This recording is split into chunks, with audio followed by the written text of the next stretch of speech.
Welcome to the WHHI-TV Daily News. I'm Betsy McDaniel. As always, there's a lot to cover in the Lowcountry today, so we'll get started with our headlines. A pilot program for a national plan to neutralize cell phones in prison appears to be successful so far at the Lee Correctional Institution in Bishopville, South Carolina, which is in the Pee Dee region. Prison officials say they've worked with cell phone providers to shut off nearly 800 contraband phones in the prison over the last 2 months. This is in an effort to shut down criminal activity being orchestrated from inside the prison walls. Prison officials are able to identify the phone's identity and then turn that information over to cell phone providers. Prisoners have been using the contraband phones to set up drone drops of other material, even other phones inside the prisons, and also run outside crime operations. State prison officials say they'll ask the legislature for more money next year to expand the program to the state's 20 other prisons. Are you tired of waiting for the state legislature to act? Well, Bluffton's town council was, so they have adopted their own hate crimes law, making Bluffton just the 4th town in South Carolina to create a law that makes a hate crime a chargeable offense. South Carolina and Wyoming are the only 2 states that don't have a statewide hate crimes law.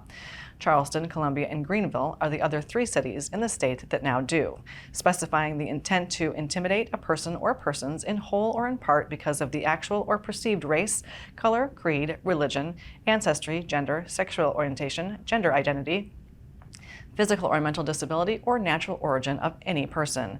Mayor Lisa Selko says the ordinance publicly says that hateful behavior will not be tolerated against any of our residents or guests. A conviction for a hate crime could add $500 and 30 days in jail to a primary sentence for a crime in Bluffton, and has been endorsed by Police Chief Joe Babkowitz. In today's litigious society, even playing a high school football game comes with risks.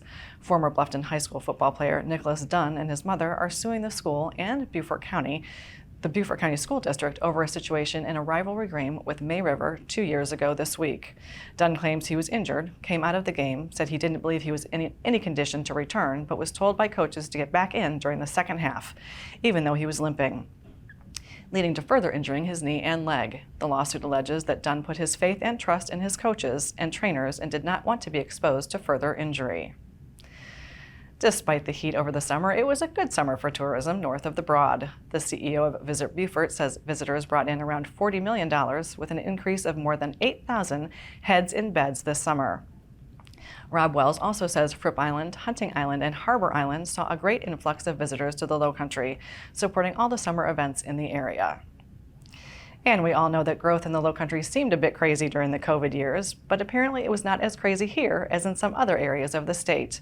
According to new census data, Beaufort County added about 4,500 people in 2022, which equates to about a 2.5% increase in our population to over 196,000 for the entire county. But Horry County, the Myrtle Beach area, grew by almost 5%, Lancaster County, just south of Charlotte, grew by over 4%, and Berkeley County, just north of Charleston, grew by 3.5%. The state of South Carolina was the 3rd fastest growing state in the country in 2022. The media sources on your screen will have more on these and other stories, and we would love for you to like us on Facebook and follow us on Instagram at WHHI-TV. And if you have an idea for a news story, we'd love to hear it, so drop us a line at news@WHHITV.com. And now here's Justin Jarrett with what happened last night in the Loco. Hey, it's time for Last Night in the Loco on WHHI, powered by LocoSports.com. The Hilton Head Prep tennis team marched into its state title defense on Tuesday, opening the SCISA 3A playoffs with a home match against Thomas Sumter Academy, and to absolutely no one's surprise, the Dolphins breezed to a 6-0 victory to advance to the semifinals against Pee Dee Academy on Thursday at Palmetto Tennis Center in Sumter. Pee Dee knocked off John Paul II in a tight 5-4 battle, narrowly averting a Lowco-on-Lowco semifinal. The winner will turn around and play in the championship match Friday, and the Dolphins are the clear favorite to bring home another title. The May River Sharks volleyball team clinched its spot in the postseason Tuesday with a big win over rival Bluffton, and the Sharks' victory also solidified a playoff spot for Hilton Head High despite the Seahawks falling short in a 3-1 loss at James Island last night. The Seahawks will be on the road when the Class 4A playoffs open Thursday, October 19th, while the Sharks will draw a home game in the first round. Opponents to be determined.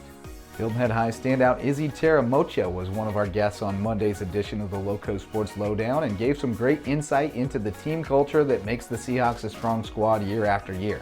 Check it out on the Loco Media YouTube channel.